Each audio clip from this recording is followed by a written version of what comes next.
আসসালামু আলাইকুম। Hello everyone, কেমন আছেন সকলে? আশা করি সকলে অনেক ভালো আছেন। আমিও আছি আলহামদুলিল্লাহ।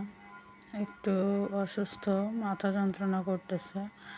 আজকে অনেক জার্নি করা হয়ে গেছে, সেই জন্য হয়তোবা আমি আজকে সকালে আমুদের বাসা থেকে সকালে খাওয়া দাওয়া করে চলে আসছিলাম।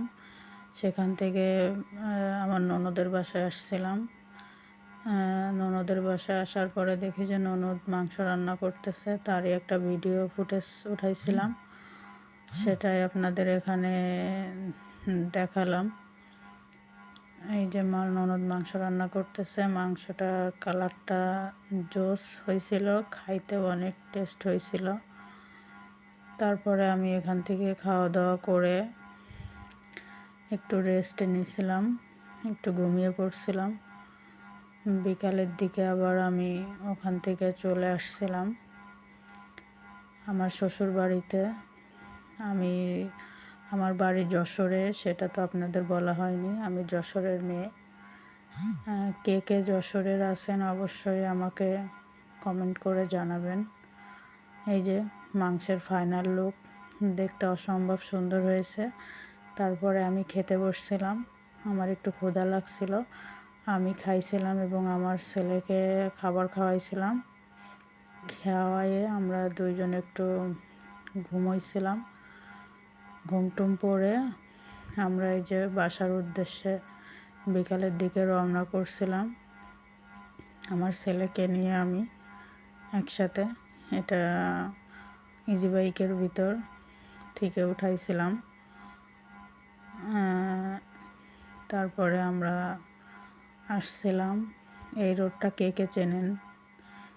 কারোর যদি পরিচিত রোড হয় সে অবশ্যই চিনতে পারবেন, জানাবেন এটা কোথায়।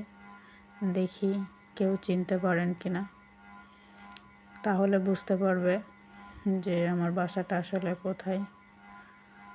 আমার একটু অসুস্থ, আমার একটু মাথা যন্ত্রণা করতেছে, যার জন্য একটু কথাগুলো একটু কেমন হচ্ছে, তাও বলতেছি। আর আম্মুদের ওখান থেকে চলে আসছি তো, তাই একটু খারাপ লাগতেছে। আম্মুকে একা একা রেখে চলে আসছি। বোঝেনি তো, মার বাড়ির থেকে আসতে সবারই হয়তো বা একটু আমার মতন এরকম হয়। ছেলেটাকে ঘুম পাড়িয়ে রেখে তাই এখন আপনাদের সাথে একটু কথা বলতে আসলাম। এই যে আমি এখন বাসায় পৌঁছাইছি। এই যে আমার রুমে ঢুকতেছি, রুমের লাইট অফ। এই যে লাইটটা অন করলাম, এটা আমার রুম। বিছানার পরে ব্যাগপত্রগুলো রাখলাম, যেটা আমার রুম। এটা দেখেন, যেটা আমার রুম। আমার রুমটা আলহামদুলিল্লাহ সবসময় খুবই গোছানো থাকে। আমি কোথাও যাওয়ার আগে গুছিয়ে রেখে যাই, না আসলে আমার দেখতে ভালো লাগে না। তারপরে একটু কাজ করছিলাম, আমার শ্বশুর বাহিরে যাবে, তাই আমার শাশুড়ি বলল আমার শ্বশুরের 2টা পাঞ্জাবি আয়রন করে দিতে।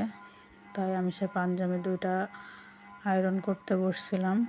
আয়রন করে কমপ্লিট করে রেখে দিছিলাম। তারপর আমি একটু ব্যস্ত হয়ে পড়ছিলাম, তাই আর কোনো ভিডিও করতে পারি নাই। আমার শরীরটা খুব খারাপ লাগতেছে। আশা করি সবার অনেক ভালো লাগবে। ভালো লাগলে লাইক, কমেন্ট, শেয়ার করবেন। আসসালামু আলাইকুম।